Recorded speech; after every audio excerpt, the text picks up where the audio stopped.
ಕರ್ನಾಟಕದ ಎಲ್ಲ ಸ್ಪರ್ಧಾ ಮಿತ್ರರಿಗೆ ಶಿವು ಕ್ಲಾಸ್ ಕಾರ್ನರ್ ಯೂಟ್ಯೂಬ್ ಚಾನಲ್ಗೆ ಆತ್ಮೀಯವಾದಂತಹ ಸ್ವಾಗತ. ಇಂದಿನ ಒಂದು ವಿಡಿಯೋದಲ್ಲಿ August month important current affairs for all exam, ಎಲ್ಲ ಪರೀಕ್ಷೆಗಳಿಗೆ ಅತಿ ಪ್ರಮುಖವಾದಂತಹ ಒಂದು ಕರೆಂಟ್ ಅಫೇರ್ಸ್ಗಳನ್ನು ಈ ಒಂದು ವಿಡಿಯೋದಲ್ಲಿ ಚರ್ಚೆ ಮಾಡಲಿದ್ದೇನೆ. ಅದರಲ್ಲೂ ವಿಶೇಷವಾಗಿ ಮುಂಬರುವಂತಹ ಪರೀಕ್ಷೆಗಳಲ್ಲಿ ಪ್ರಶ್ನೆಯಾಗುವಂತಹ ಸಂಭವವಿರುವಂತಹ ಒಂದು ಕರೆಂಟ್ ಅಫೇರ್ಸ್ ಅನ್ನ ತೆಗೆದುಕೊಂಡ್ಬಿಟ್ಟು ಅದಕ್ಕೆ ವಿವರಣೆಯನ್ನ ನೀಡುವಂತಹ ಪ್ರಯತ್ನವನ್ನ ಈ ವಿಡಿಯೋದಲ್ಲಿ ಮಾಡಲಿದ್ದೇನೆ. ಯಾರೆಲ್ಲ ಮೊದಲ ಬಾರಿಗೆ ನಮ್ಮ ಯೂಟ್ಯೂಬ್ ಚಾನಲ್ ಅನ್ನ ನೋಡ್ತಾ ಇದ್ದೀರೋ ಸಬ್ಸ್ಕ್ರೈಬ್ ಮಾಡ್ಕೊಳ್ಳಿ, ಹಾಗೇನೆ ಎಲ್ಲ ಸ್ನೇಹಿತರೊಂದಿಗೆ ಈ ವಿಡಿಯೋವನ್ನ ಶೇರ್ ಮಾಡಿ.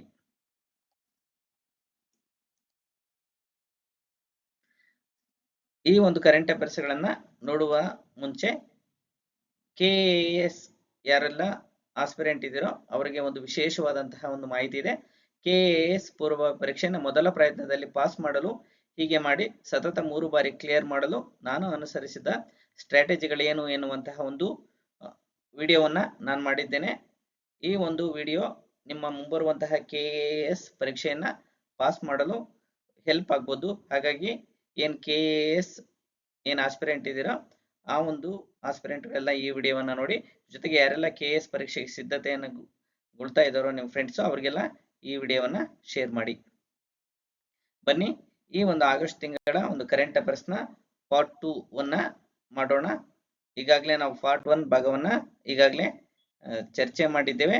ಈಗ ಒಂದು ಆಗಸ್ಟ್ ತಿಂಗಳ ಪ್ರಮುಖ ಪ್ರಚಲಿತ ಘಟನೆಗಳ ಪಾರ್ಟ್ 2 ಭಾಗವನ್ನ ನೋಡೋಣ. ಮೊದಲನೇ ಪ್ರಶ್ನೆ ಹೀಗಿದೆ: 2025ರ ಇಕ್ವೇಟರ್ ಪ್ರಶಸ್ತಿಗೆ ಭಾಜನರಾದ ಸಂಸ್ಥೆ ಯಾವುದು ಅಂತ ಹೇಳಿ ಕೇಳಲಾಗಿದೆ. ಎ ಮಂಜುನಾಥ ಸಂಘ, ಶ್ರೀ ಮಂಜುನಾಥ ಸಂಘ, ಎ ಬಿ ಸ್ವಾವಲಂಬಿ ಸಂಘ, ಬಿ ಸಿ ಬಿಬಿ ಫಾತಿಮಾ ಸಂಘ, ಡಿ ಮಹಿಳಾ ಸಂಘ. ನಿಮ್ಮ ಉತ್ತರ ಬಿಬಿ ಫಾತಿಮಾ ಸಂಘ. ಅಂದ್ರೆ ಈ ಒಂದು ಪ್ರಶ್ನೆಯನ್ನು ಯಾಕೆ ತೆಗೆದುಕೊಂಡಿದ್ದೇನೆ ಅನ್ನೋದಾದ್ರೆ, ನಮ್ಮ ರಾಜ್ಯದ ಯಾವುದೇ ಒಂದು ಸಂಘ ಸಂಸ್ಥೆಗಳು ಅಥವಾ ಸರ್ಕಾರಿ ಸಂಸ್ಥೆಗಳು ಒಂದು ಅಂತಾರಾಷ್ಟ್ರೀಯ ಮಟ್ಟದಲ್ಲಿ ಪ್ರಶಸ್ತಿಯನ್ನು ಗಳಿಸಿಕೊಂಡಾಗ ಅದು ಎಕ್ಸಾಮ್ಗೆ ಐ ಹೋಲ್ಡಿಂಗ್ ಟಾಪಿಕ್ ಆಗುತ್ತೆ. ಹಾಗಾಗಿ ನಾನು ಈ ಒಂದು ಕರೆಂಟ್ ಅಫೇರ್ಸ್ ಅನ್ನ ತೆಗೆದುಕೊಂಡ್ಬಿಟ್ಟು ನಿಮಗೆ ಪ್ರಶ್ನೆಯನ್ನು ನೀಡಿ ಅದಕ್ಕೆ ವಿವರಣೆ ನೀಡುವಂತಹ ಒಂದು ಪ್ರಯತ್ನ ಮಾಡ್ತೀನಿ. ಹಾಗಾಗಿ ಇದನ್ನ ನೋಟ್ ಮಾಡಿಟ್ಕೊಳ್ಳಿ. ಬನ್ನಿ, ಏನು 2025ರ ಇಕ್ವೇಟರ್ ಪ್ರಶಸ್ತಿಗೆ ಭಾಜನರಾದಂತಹ ಬಿಬಿ ಫಾತಿಮಾ ಸಂಘ ಇದೆಯಲ್ಲ ಅದರ ಬಗ್ಗೆ ಮಾಹಿತಿಯನ್ನ ತಿಳಿದುಕೊಳ್ಳೋಣ. 8.5 ಲಕ್ಷ ಪ್ರಶಸ್ತಿ ಪಡೆದ ಮಹಿಳಾ ಸಂಘ ಎಂಬ ಕೀರ್ತಿಗೆ ಬಿಬಿ ಫಾತಿಮಾ ಸಂಘ ಪಾತ್ರರಾಗಿದೆ.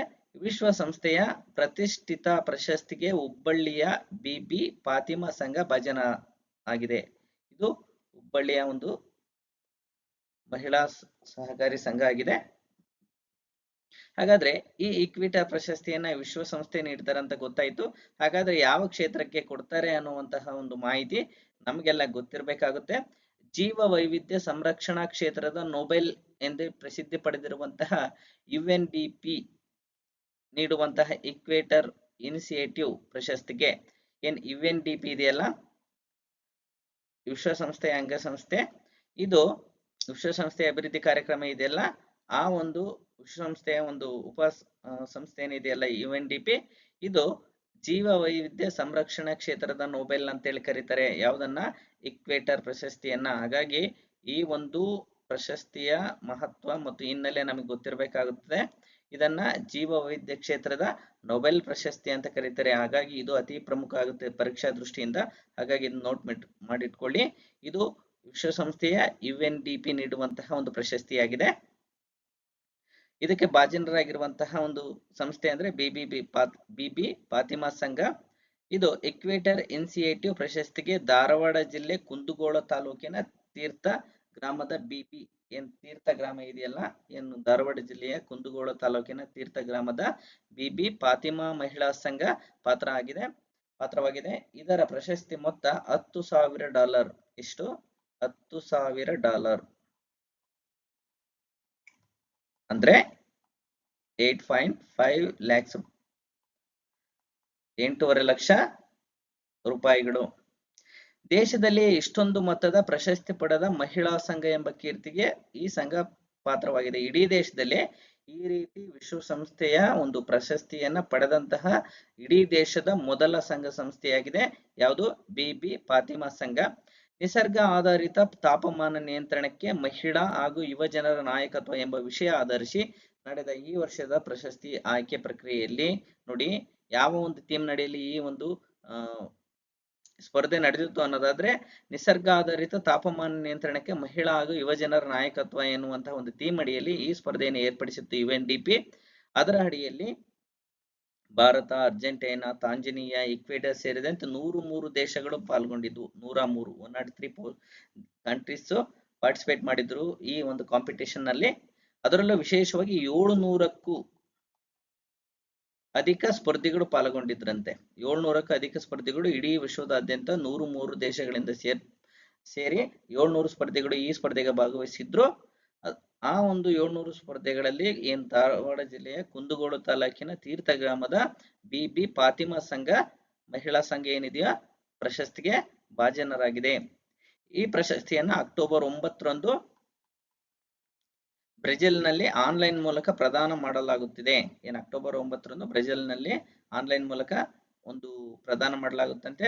ಬಳಿಕ ದೆಹಲಿಯಲ್ಲಿ UNDP ಸಂಸ್ಥೆ ಮೂಲಕ ಕಾರ್ಯಕ್ರಮ ಹಮ್ಮಿಕೊಂಡು ಮತ್ತೊಮ್ಮೆ ಪ್ರಶಸ್ತಿಯನ್ನು ನೀಡಲಾಗುತ್ತೆ.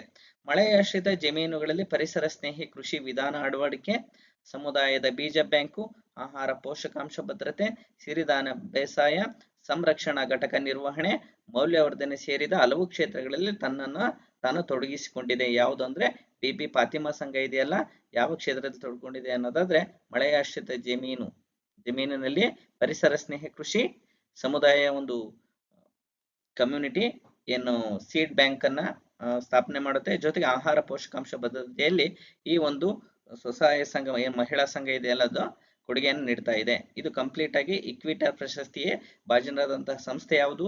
ಯಾವ ಒಂದು ಸಂಸ್ಥೆ ಈ ಪ್ರಶಸ್ತಿಯನ್ನು ನೀಡಲಾಗುತ್ತೆ? ಇದರ ಪ್ರೈಸ್ ಮನಿ ಎಷ್ಟು ಅನ್ನೋದು ನಮಗೆ ಗೊತ್ತಿರಬೇಕಾಗುತ್ತೆ. ಕಂಪ್ಲೀಟ್ ಮಾಹಿತಿಯನ್ನ ನೋಟ್ ಮಾಡಿಟ್ಕೊಳ್ಳಿ. ಬನ್ನಿ ಎರಡನೇ ಪ್ರಶ್ನೆ ನೋಡೋಣ. ರಾಜ್ಯ ಶಿಕ್ಷಣ ನೀತಿ ಜಾರಿಗೆ ತರಲು ಯಾರ ನೇತೃತ್ವದಲ್ಲಿ ಸಮಿತಿಯನ್ನ ರಚಿಸಲಾಗಿದೆ? ಆಯೋಗ ಶಿಕ್ಷಣ ಆಯೋಗ ರಚನೆ ಮಾಡಿದಾರಲ್ಲ ರಾಜ್ಯ ಶಿಕ್ಷಣ ಆಯೋಗವನ್ನ ಯಾರ ನೇತೃತ್ವದಲ್ಲಿ ರಚನೆ ಮಾಡಲಾಗಿದೆ ಅನ್ನೋ ಪ್ರಶ್ನೆಯನ್ನ ಕೇಳಲಾಗಿದೆ. A Sukhdev Thorat, B Subrahmanya, D Nagamohan Das, D Rangaraj. ನಿಮ್ಮ ಉತ್ತರ ಸುಖದೇವ್ ತೋರಟ್. ಇತ್ತೀಚೆಗೆ ನಮ್ಮ ರಾಜ್ಯ ಶಿಕ್ಷಣ ಆಯೋಗ NEPಯ ಒಂದು ರಾಷ್ಟ್ರೀಯ ಶಿಕ್ಷಣ ನೀತಿಯ ಒಂದು ಪರ್ಯಾಯವಾಗಿ ರಾಜ್ಯ ಶಿಕ್ಷಣ ನೀತಿಯನ್ನ ಜಾರಿಗೆ ತಂತಲ್ಲ ರಾಜ್ಯ ಸರ್ಕಾರ. ಆ ಒಂದು ರಾಜ್ಯ ಶಿಕ್ಷಣ ನೀತಿಯನ್ನು ಜಾರಿಗೆ ತರೋಕೆ ಸುಖದೇವ್ ತೋರಟ್ ಅವರು ನೇತೃತ್ವದಲ್ಲಿ ಈ ಸಮಿತಿಯನ್ನು ರಚನೆ ಮಾಡಿತ್ತು. ಇವರು ಮಾಜಿ UGC ಪ್ರೆಸಿಡೆಂಟ್ ಆಗಿರ್ತಾರೆ, ಅಧ್ಯಕ್ಷರಾಗಿರ್ತಾರೆ. ಹಾಗಾಗಿ ಇವರ ನೇತೃತ್ವದಲ್ಲಿ ರಾಜ್ಯ ಶಿಕ್ಷಣ ನೀತಿ ಆಯೋಗವನ್ನ ರಚನೆ ಮಾಡಿತ್ತು. ಇದು ಇತ್ತೀಚೆಗೆ ರಾಜ್ಯ ಸರ್ಕಾರಕ್ಕೆ ವರದಿಯನ್ನು ಸಲ್ಲಿಸಿದೆ ಮತ್ತೆ ಇತ್ತೀಚೆಗೆ ಸುದ್ದಿಯಲ್ಲಿದೆ. ಹಾಗಾಗಿ ನಾನು ಈ ಒಂದು ಕರೆಂಟ್ ಅಫೇರ್ಸ್ ಅನ್ನ ಪ್ರಶ್ನೆಯಾಗಿ ನಿಮ್ಮ ಮುಂದೆ ತಂದಿದ್ದೇನೆ. ಏನಿದೆ ಈ ಒಂದು ಹೊಸ ರಾಜ್ಯ ಶಿಕ್ಷಣ ನೀತಿಯಲ್ಲಿ ಅನ್ನೋದಾದ್ರೆ ಹಲವಾರು ಶಿಫಾರಸುಗಳನ್ನ ನೀಡಿದೆ. ಎಲ್ಲ ಬೋರ್ಡ್ ಶಾಲೆಗಳಲ್ಲಿ ಕನ್ನಡ ಬೋಧನೆ ಕಡ್ಡಾಯ ಮಾಡಲಾಗಿದೆ. ಜೊತೆಗೆ ಸರ್ಕಾರಕ್ಕೆ ಶಿಕ್ಷಣ ನೀತಿ ವರದಿ ಸಲ್ಲಿಕೆ, ದ್ವಿಭಾಷಾ ನೀತಿ ಸೇರಿ ಹಲವು ಶಿಫಾರಸನ್ನ ಮಾಡಿದೆ. RTE ತಂದಿದ್ರಲ್ಲ ಅದನ್ನ ವಿಸ್ತರಣೆ ಮಾಡಿದ್ದಾರೆ. ಇಂಪಾರ್ಟೆಂಟ್ ಶಿಫಾರಸು ಅನ್ನೋದಾದ್ರೆ ಜೊತೆಗೆ ಒಂದು ರಾಜ್ಯದ ಶಿಕ್ಷಣ ನೀತಿಯ ಒಂದು ವ್ಯವಸ್ಥೆಯನ್ನ ಶಿಫಾರಸು ಮಾಡಿದೆ ಅನ್ನೋದಾದ್ರೆ 2 ವರ್ಷ ಪೂರ್ವ ಪ್ರಾಥಮಿಕ, 8 ವರ್ಷ ಪ್ರಾಥಮಿಕ ಪ್ಲಸ್ 4 ವರ್ಷ ಮಾಧ್ಯಮಿಕ ಶಿಕ್ಷಣ ಒಂದು ನೀತಿಯನ್ನ ಜಾರಿಗೆ ತಂದಿದೆ. ಹಾಗಾಗಿ ಈ ಒಂದು ವ್ಯವಸ್ಥೆ ನಮ್ಗೆ ಇಂಪಾರ್ಟೆಂಟ್ ಆಗುತ್ತೆ. ಯಾವ ಒಂದು ಶಿಕ್ಷಣ ಒಂದು ವ್ಯವಸ್ಥೆ ಜಾರಿಗೆ ತಂದಿದೆ ಅನ್ನೋದಾದ್ರೆ 2 ವರ್ಷ ಪೂರ್ವ ಪ್ರಾಥಮಿಕ, 8 ವರ್ಷ ಪ್ರಾಥಮಿಕ ಶಿಕ್ಷಣ, 4 ವರ್ಷ ಮಾಧ್ಯಮಿಕ ಶಿಕ್ಷಣ. ಇದು ಇಂಪಾರ್ಟೆಂಟ್ ಆಗುತ್ತೆ ಎಕ್ಸಾಮ್ ದೃಷ್ಟಿಯಿಂದ. ಜೊತೆಗೆ ವಲಸೆ ಹೋಗುವಂತಹ ಮಕ್ಕಳಿಗೆ ವಸತಿ ಶಾಲೆಗಳನ್ನು ಸ್ಥಾಪಿಸಿದೆ. ರಾಜ್ಯಾದ್ಯಂತ ಮಾಧ್ಯಮಿಕ ಶಿಕ್ಷಣವನ್ನು ಸಾರ್ವತ್ರಿಕಗೊಳಿಸಿದೆ. ಎಲ್ಲ ಬೋರ್ಡ್ ಶಾಲೆಗಳಲ್ಲಿ 5ನೇ ತರಗತಿವರೆಗೂ ಕಡ್ಡಾಯವನ್ನು ಮಾಡಿದೆ. ಯಾವುದನ್ನ? ಕನ್ನಡವನ್ನ. ಹಾಗಾಗಿ ಇದು ನೆನಪಿರ್ಬೇಕು ನಿಮಗೆ. ದ್ವಿಭಾಷಾ ನೀತಿಯನ್ನ ಅನುಷ್ಠಾನಗೊಳಿಸಿದೆ. ದ್ವಿಭಾಷಾ ನೀತಿ. ಪ್ರತ್ಯೇಕ ನಿಯಂತ್ರಣ ಚೌಕಟ್ಟಿನ ಮೂಲಕ ಖಾಸಗಿ ಪೂರ್ವ ಪ್ರಾಥಮಿಕ ಶಾಲೆಗಳಲ್ಲಿ ನಿಯಂತ್ರಿಸಿದೆ. ಹಂತ ಹಂತವಾಗಿ RTI ವ್ಯಾಪ್ತಿಯನ್ನು 4 ರಿಂದ 18 ವಯಸ್ಸುವರೆಗೆ ವಿಸ್ತರಣೆ ಮಾಡಲಾಗುತ್ತೆ. ಹಂತ ಹಂತವಾಗಿ RTI ಎಲ್ಲಿಂದ ಎಲ್ಲಿವರೆಗೆ ವಿಸ್ತರಣೆ ಮಾಡಲಾಗುತ್ತೆ ಅಂತ ಕೇಳ್ಬೋದು. 4 ರಿಂದ 18 ವರ್ಷ. ಸರ್ಕಾರಿ ಶಾಲಾ ಗುಣಮಟ್ಟವನ್ನು ಕೇಂದ್ರೀಯ ವಿದ್ಯಾಲಯಗಳ ಸಮನಾಗಿ ಹೆಚ್ಚಿಸುವಂತಹ ಒಂದು ಉದ್ದೇಶ ಹೊಂದಿದೆ. ಶಾಲಾ ಶಿಕ್ಷಣಕ್ಕಾಗಿ ಸಮಗ್ರ ಪಠ್ಯಕ್ರಮವನ್ನು ಅಭಿವೃದ್ಧಿಪಡಿಸುತ್ತೆ. ಏನ್ CCSE ಇದೆಲ್ಲದನ್ನ. ಹಾಗೆಯೇ NCERTಯ ಪಠ್ಯಪುಸ್ತಕಗಳ ಅವಲಂಬನೆಯನ್ನು ಕೊನೆಗೊಳಿಸುತ್ತದೆ. ಯಾವುದು ಈ ರಾಜ್ಯ ಶಿಕ್ಷಣ ನೀತಿ. ಹಾಗಾಗಿ ಈ ಏನು ಶಿಫಾರಸುಗಳನ್ನು ಮಾಡಿದೆ ಇದನ್ನೆಲ್ಲ ನೋಟ್ ಮಾಡಿಟ್ಕೊಳ್ಳಿ. ಯಾಕಂದ್ರೆ ಈ ಇತ್ತೀಚೆಗೆ ಜಾರಿಗೆ ತಂದಂತಹ ರಾಜ್ಯ ಶಿಕ್ಷಣ ನೀತಿಯ ಪ್ರಮುಖ ಶಿಫಾರಸುಗಳು ಈ ಕೆಳಗಂಡಿವೆ ಅಂತೇಳಿ ಪ್ರಶ್ನೆ ಕೇಳ್ತಾರೆ. ಹಾಗಾಗಿ ಈ ಎಲ್ಲ ಹೇಳಿಕೆಗಳು ನಿಮಗೆ ಗೊತ್ತಿರಬೇಕಾಗುತ್ತೆ. ಹಾಗಾಗಿ ನೋಟ್ ಮಾಡಿಟ್ಕೊಳ್ಳಿ. ಪ್ರಮುಖವಾಗಿ 2+2+8+4 ಸಿಸ್ಟಮ್ ಅನ್ನ ಜಾರಿಗೆ ತರುತ್ತೆ. ಇದು ಇಂಪಾರ್ಟೆಂಟ್ ಆಗುತ್ತೆ. ಜೊತೆಗೆ ಏನೇನು ದ್ವಿಭಾಷಾ ನೀತಿ ಇದೆ ಇದನ್ನೆಲ್ಲ ನೋಟ್ ಮಾಡಿಟ್ಕೊಳ್ಳಿ. ಇದೆಲ್ಲ ಇದೆ ಕಂಪ್ಲೀಟ್ ಡೀಟೇಲ್ಸ್. ಇನ್ನು ನ್ಯಾಯದಾನ ವ್ಯವಸ್ಥೆಯಲ್ಲಿ ಯಾವ ರಾಜ್ಯ ಮೊದಲ ಸ್ಥಾನದಲ್ಲಿ ಇದೆ ಅಂತ ಹೇಳಿ 3ನೇ ಪ್ರಶ್ನೆ ಕೇಳಲಾಗಿದೆ. A Uttar Pradesh, B Karnataka, C Sikkim, D Maharashtra. ನಿಮಗೆ ಈಗಾಗಲೇ ಮ್ಯಾಪ್ ಅನ್ನು ಹಾಕಿದ್ದೀನಿ, ನಿಮ್ಗೆ ಆನ್ಸರ್ ಗೊತ್ತಾಗುತ್ತೆ. ಯಾವುದು? ಕರ್ನಾಟಕ ಸರಿಯಾದ ಉತ್ತರ. ನ್ಯಾಯದಾನ ವ್ಯವಸ್ಥೆಯಲ್ಲಿ ದೇಶಕ್ಕೆ ಕರ್ನಾಟಕ ನಂಬರ್ 1. ಕೋರ್ಟ್ ಪೊಲೀಸ್ ಇಲಾಖೆಯಲ್ಲಿ 100ರಷ್ಟು ಮೀಸಲು. ಇಂತಹ ಸಾಧನೆ ಮಾಡಿದಂತಹ ದೇಶದ ಏಕಮಾತ್ರ ರಾಜ್ಯ ಯಾವುದು? ಕರ್ನಾಟಕ. ನ್ಯಾಯಾಂಗ ಮತ್ತು ಪೊಲೀಸ್ ವ್ಯವಸ್ಥೆಯಲ್ಲಿ ಇರುವಂತಹ SC ST ಮತ್ತು ಇತರೆ ಹಿಂದುಳಿದ ವರ್ಗಗಳ ಮೀಸಲಾತಿಯನ್ನ 100% ಭರ್ತಿ ಮಾಡಿದೆ. ಹಾಗೇನೆ ಹೀಗೆ ಭರ್ತಿ ಮಾಡಿರುವಂತಹ ಒಂದು ಸಾಧನೆ ಮಾಡಿದ ಏಕೈಕ ರಾಜ್ಯ ಯಾವುದು ಅನ್ನೋದಾದ್ರೆ ಕರ್ನಾಟಕ. ಜೊತೆಗೆ ಪೊಲೀಸ್ ವ್ಯವಸ್ಥೆ, ಕಾರಾಗೃಹ ನ್ಯಾಯಾಂಗ, ಕಾನೂನು ನೆರವಿನ ಕಾರ್ಯಕ್ಷಮತೆ ಒಳಗೊಂಡು ನ್ಯಾಯದಾನ ವ್ಯವಸ್ಥೆಯಲ್ಲಿ ಇಡೀ ದೇಶದಲ್ಲೇ ಮೊದಲ ಸ್ಥಾನದಲ್ಲಿದೆ. ಹಾಗಾಗಿ ಕೆಲವೊಂದು ರ್ಯಾಂಕಿಂಗ್ ನಲ್ಲಿ ನಮ್ಮ ರಾಜ್ಯ ಮೊದಲ ಸ್ಥಾನದಲ್ಲಿ ಇತ್ತಂದ್ರೆ ಅದು ಎಕ್ಸಾಮ್ ದೃಷ್ಟಿಯಿಂದ ತುಂಬಾ ಇಂಪಾರ್ಟೆಂಟ್ ಆಗುತ್ತೆ. ಹಾಗಾಗಿ ಈ ಒಂದು ಕರೆಂಟ್ ಅಫೇರ್ಸ್ ನಿಮ್ಮ ಮುಂಬರುವಂತಹ ಎಕ್ಸಾಮ್ಗೆ ಇಂಪಾರ್ಟೆಂಟ್ ಆಗುತ್ತೆ. 4ನೇ ಪ್ರಶ್ನೆ ಹೀಗಿದೆ. ವಿಶ್ವದ 3ನೇ ಅತಿ ದೊಡ್ಡ ಸ್ಟೇಡಿಯಂ ಎಲ್ಲಿ ನಿರ್ಮಾಣಗೊಳ್ಳಲಿದೆ ಅಂತ ಹೇಳಿ ಪ್ರಶ್ನೆ ಕೇಳಲಾಗಿದೆ. A Delhi, B Bengaluru, C Hyderabad, D Mumbai. ನಿಮ್ಮ ಉತ್ತರ ಬೆಂಗಳೂರು. ಬೆಂಗಳೂರು ಆಗ್ಬೇಕು. ಇತ್ತೀಚೆಗೇನು RCB ಕಪ್ ಗೆಲ್ತಲ್ಲ, ಹಾಗಾಗಿ ತುಂಬಾ ಸುದ್ದಿಯಲ್ಲಿತ್ತು ಬೆಂಗಳೂರು ಚಿನ್ನಸ್ವಾಮಿ ಕ್ರೀಡಾಂಗಣ. ಹಾಗಾಗಿ ಒಂದು ಸುಧಾರಣೆ ತರೋಕ್ಕಾಗಿ ರಾಜ್ಯ ಸರ್ಕಾರ ಈ ಒಂದು ದಿಟ್ಟ ಕ್ರಮವನ್ನ ಕೈಗೊಂಡಿದೆ. ಏನಿದೆ ಅನ್ನೋದನ್ನ ನೋಡೋದಾದ್ರೆ, ಬೆಂಗಳೂರಿನಲ್ಲಿ ವಿಶ್ವದ 3ನೇ ಅತಿ ದೊಡ್ಡ ಸ್ಟೇಡಿಯಂ. 3ನೇ ಅತಿ ದೊಡ್ಡ ಸ್ಟೇಡಿಯಂ ಇದು ನೆನಪಿರ್ಬೇಕು. ವಿಶ್ವದಲ್ಲಿ, ಇದು ದೇಶದಲ್ಲಿ ಅಲ್ಲ, ವಿಶ್ವದಲ್ಲಿ. ಹಾಗಾದ್ರೆ ಇಡೀ ವಿಶ್ವದಲ್ಲಿ ಅತಿ ದೊಡ್ಡ ಸ್ಟೇಡಿಯಂ ಯಾವುದು ಅನ್ನೋದು ನಮ್ಗೆ ಗೊತ್ತಿರಬೇಕಾಗುತ್ತೆ. ಅದು ಯಾವ ದೇಶದಲ್ಲಿದೆ ಅನ್ನೋದಾದ್ರೆ ಅದು ಕೂಡ ನಮ್ಮ ದೇಶದಲ್ಲಿದೆ. ಯಾವುದು? ಅಹಮದಾಬಾದ್. ಅಹಮದಾಬಾದ್. ಇದರ ಒಂದು ಸಾಮರ್ಥ್ಯ ಎಷ್ಟಿದೆ? ಎಷ್ಟು ಆಸನ, ಎಷ್ಟು ಪ್ರೇಕ್ಷಕರಲ್ಲಿ ಸೇರ್ತಾರೆ ಅನ್ನೋದಾದ್ರೆ 1,32,000 ಪ್ರೇಕ್ಷಕರನ್ನ ಆ ಒಂದು ಕ್ರೀಡಾಂಗಣದಲ್ಲಿ ಭರ್ತಿ ಮಾಡಬಹುದಾಗಿದೆ. ಹಾಗಾದ್ರೆ 2ನೇ ಸ್ಥಾನದಲ್ಲಿ ಯಾವುದಿದೆ? ವಿಶ್ವದ 2ನೇ ಅತಿ ದೊಡ್ಡ ಸ್ಟೇಡಿಯಂ ಯಾವುದು ಅನ್ನೋದಾದ್ರೆ ಮೆಲ್ಬರ್ನ್. ಯಾವುದು? ಮೆಲ್ಬರ್ನ್. ಇದರ ಸಾಮರ್ಥ್ಯ ಎಷ್ಟು ಅನ್ನೋದಾದ್ರೆ 1,00,000. ಇನ್ನು 3ನೇ ಸ್ಥಾನದಲ್ಲಿ ಏನ್ ನಮ್ಮ ಬೆಂಗಳೂರಲ್ಲಿ ಇನ್ ಮುಂದೆ ಹೊಸ ಸ್ಟೇಡಿಯಂ ಆಗುತ್ತಲ್ಲ, ಅದು 3ನೇ ಸ್ಥಾನಕ್ಕೆ ಬರುತ್ತೆ. ಹಾಗಾದ್ರೆ ಅದರ ಸಾಮರ್ಥ್ಯ ಎಷ್ಟು ಮಾಡ್ತಾ ಇದ್ದಾರೆ ಅಂತ ಅನ್ನೋದಾದ್ರೆ 80,000. ನಮಗೆ ಗೊತ್ತಿರಬೇಕು, ವಿಶ್ವದ 3ನೇ ಅತಿ ದೊಡ್ಡ ಸ್ಟೇಡಿಯಂ ಬೆಂಗಳೂರಲ್ಲಿ ಆಗ್ತಾ ಇರೋದು ಹೆಮ್ಮೆಯ ವಿಷಯ. ಇದು ನಮ್ಮ ದೇಶದ 2ನೇ ಸ್ಥಾನ ಪಡೆಯುತ್ತೆ. ಪ್ರಪಂಚದ ಒಂದು ತಗೊಂಡ್ರೆ ಅದು 3ನೇ ಅತಿ ದೊಡ್ಡ ಸ್ಟೇಡಿಯಂ ಆಗುತ್ತೆ. ಇದರ ವಿಶೇಷತೆಗಳು ಏನು ಅನ್ನೋದಂದ್ರೆ 80,000 ಒಂದು ಸಾಮರ್ಥ್ಯದ ಕ್ರಿಕೆಟ್ ಕ್ರೀಡಾಂಗಣ ಆಗಿದೆ. ಇದು 8 ಹೊರಾಂಗಣ 8 ಒಳಾಂಗಣ ಕ್ರೀಡಾಂಗಣವನ್ನ ಒಳಗೊಂಡಿರುತ್ತೆ. 8 ಹೊರಾಂಗಣ ಮತ್ತೆ 8 ಒಳಾಂಗಣ ಕ್ರೀಡಾಂಗಣಗಳನ್ನು ಒಳಗೊಂಡಿರುತ್ತೆ ಇದು. ಜೊತೆಗೆ ಪುರುಷರು ಮತ್ತು ಮಹಿಳೆಯರಿಗೆ ಪ್ರತ್ಯೇಕ ಹಾಸ್ಟೆಲ್ ಇರುತ್ತೆ. ಅಂತಾರಾಷ್ಟ್ರೀಯ ಕ್ರೀಡಾಪಟುಗಳಿಗೆ ಅತಿಥಿ ಗೃಹ ಏನು ಗೆಸ್ಟ್ ಹೌಸ್ ಅನ್ನ ಕೂಡ ಅಲ್ಲಿ ವ್ಯವಸ್ಥೆ ಮಾಡಲಾಗುತ್ತೆ. ಇನ್ನು ಜಿಮ್ಮು, ಈಜುಕೊಳ, ರೆಸ್ಟೋರೆಂಟು, ಇಂಟರ್ನ್ಯಾಷನಲ್ ಸೆಮಿನಾರ್ ಹಾಲ್ ಕೂಡ ಈ ಒಂದು ಕ್ರೀಡಾಂಗಣದಲ್ಲಿ ಇರ್ತಕ್ಕಂಥ ವೈಶಿಷ್ಟ್ಯಗಳಾಗಿದೆ. ಹಾಗೆ ನೆನಪಿರಬೇಕು, ಪ್ರಪಂಚದಲ್ಲಿ 3ನೇ ಅತಿ ದೊಡ್ಡ ಕ್ರೀಡಾಂಗಣವನ್ನು ಎಲ್ಲಿ ನಿರ್ಮಾಣ ಮಾಡಲಾಗುತ್ತೆ ಅನ್ನೋದಾದ್ರೆ ಬೆಂಗಳೂರಲ್ಲಿ. ಅದರ ಆಸನ ಸಾಮರ್ಥ್ಯ 80,000. 1ನೇ ಸ್ಥಾನದಲ್ಲಿ ಅಹಮದಾಬಾದ್ ಇದ್ರೆ 2ನೇ ಸ್ಥಾನದಲ್ಲಿ ಮೆಲ್ಬರ್ನ್ ಇದೆ. 3ನೇ ಸ್ಥಾನದಲ್ಲಿ ನಮ್ಮ ಬೆಂಗಳೂರಿನಲ್ಲಿ ನಿರ್ಮಾಣಗೊಳ್ಳುತ್ತಿರುವಂತಹ ಒಂದು ನೂತನ ಸ್ಟೇಡಿಯಂ ಆ ಒಂದು ಹೆಗ್ಗಳಿಕೆಗೆ ಆಗಲಿದೆ.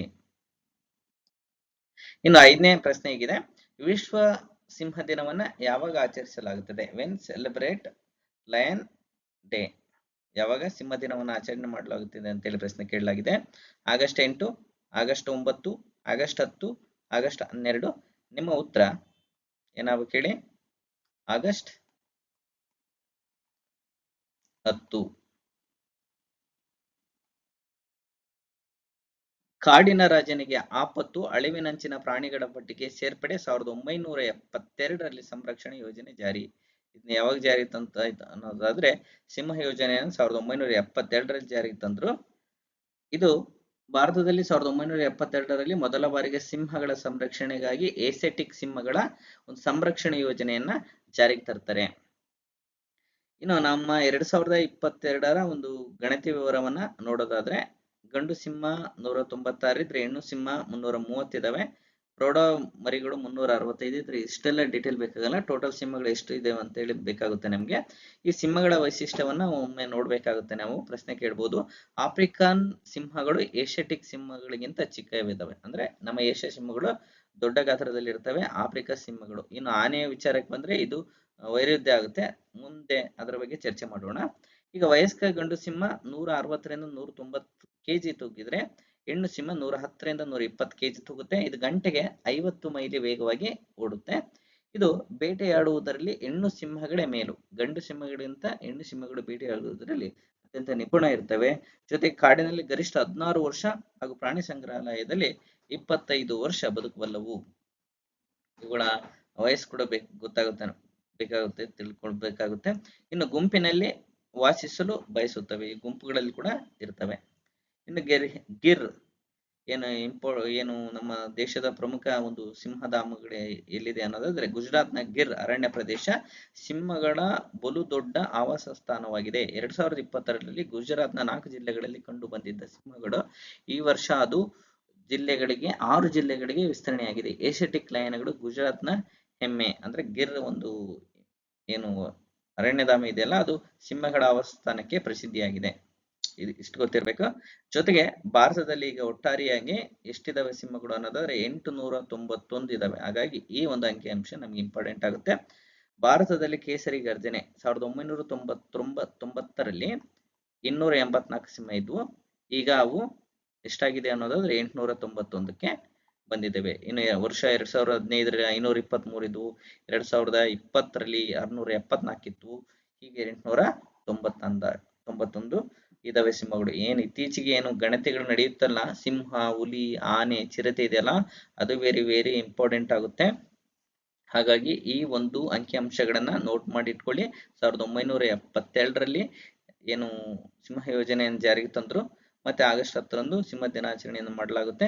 ಈಗ ಪ್ರಸ್ತುತವಾಗಿ 891 ಸಿಂಹಗಳು ನಮ್ಮ ದೇಶದಲ್ಲಿದ್ದಾವೆ. ನಮ್ಮ ಭಾರತದಲ್ಲಿ ಎಲ್ಲೆಲ್ಲಿ ಕಂಡು ಬರ್ತವೆ ಅಂತ ಕೂಡ ನೀವು ನೋಟ್ ಮಾಡಿ ಇಟ್ಕೊಳ್ಬೇಕು.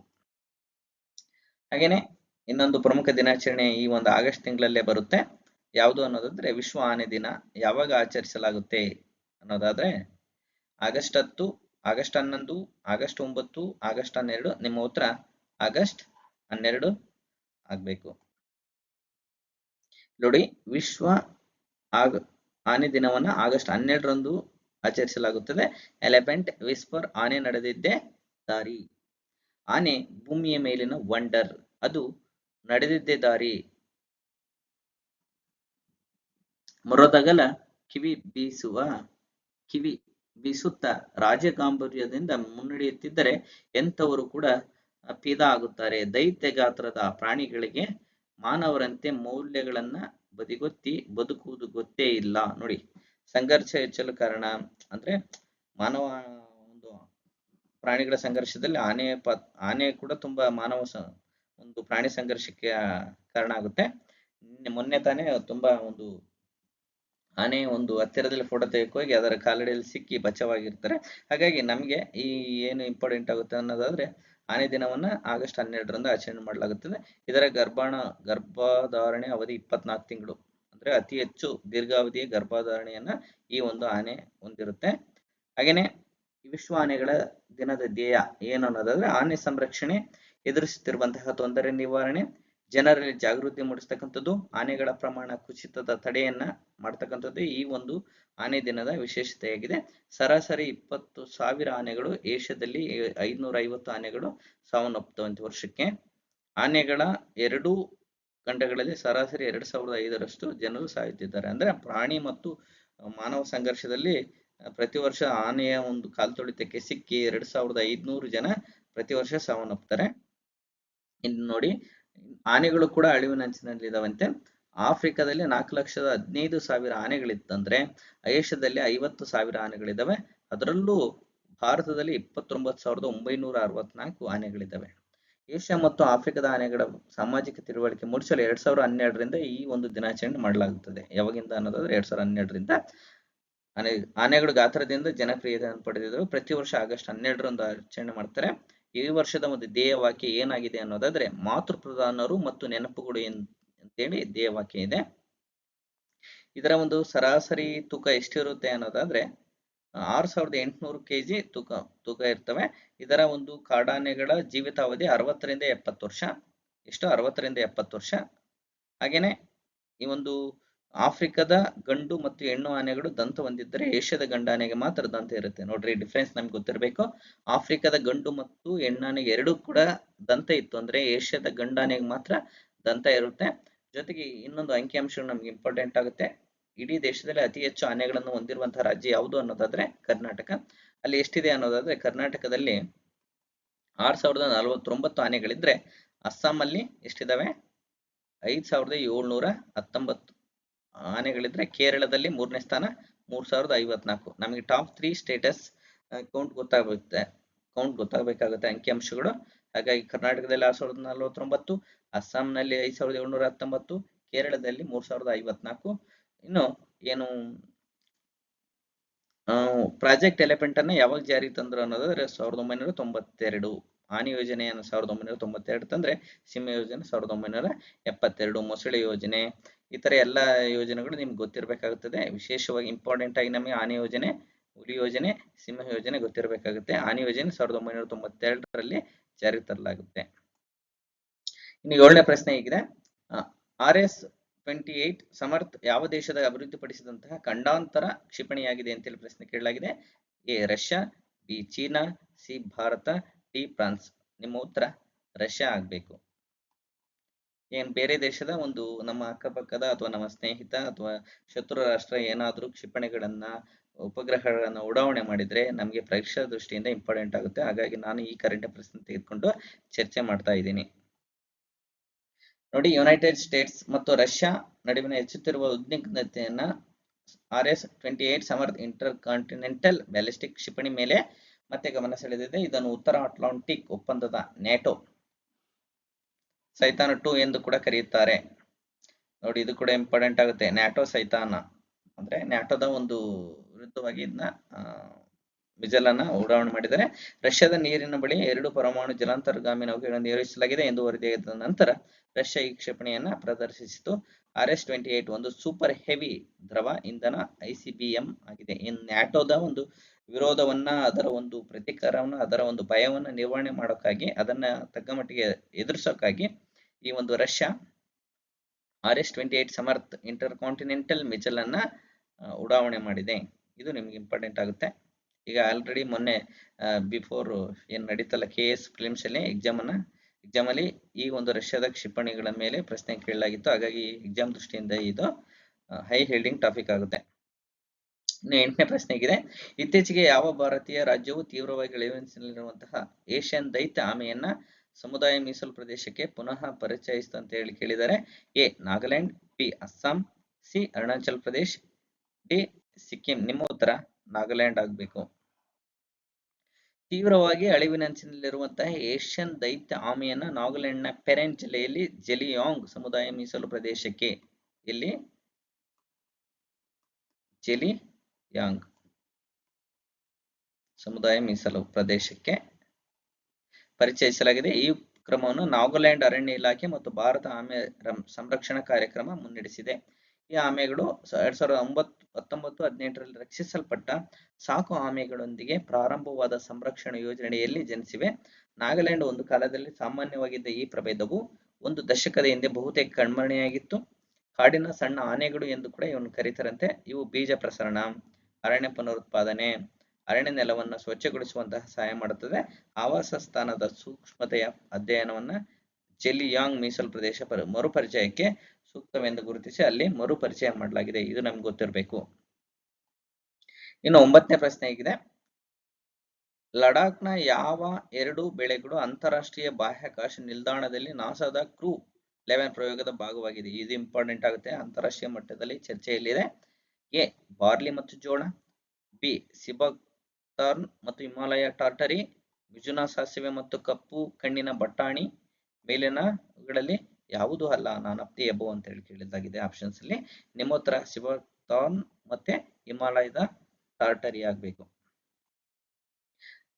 ನೋಡಿ, ಹಿಮಾಲಯದ ಏನು ಸಿಬಾಕ್ತಾರ್ನ್ ಮತ್ತು ಹಿಮಾಲಯದ ಟಾರ್ಟರಿ, ಲಡಾಖ್ನ ಶೀತ ಮರುಭೂಮಿಯಲ್ಲಿ ಬೆಳೆದ ಸಿಬಾಕ್ತಾರ್ನ್ ಮತ್ತು ಹಿಮಾಲಯದ ಟಾರ್ಟರಿ ಬಕ್ವೀಟ್ನ ಬೀಜಗಳನ್ನ ಅಂತಾರಾಷ್ಟ್ರೀಯ ಬಾಹ್ಯಾಕಾಶ ನಿಲ್ದಾಣದಲ್ಲಿ ಏನ್ ISS ಇದೆಯಲ್ಲ, ಅದು ನಾಸಾ ಮಿಷನ್ ಇದೆಯಲ್ಲ, ಕ್ರೂ ಒಂದು ಪ್ರಯೋಗದ ಭಾಗವಾಗಿದೆ.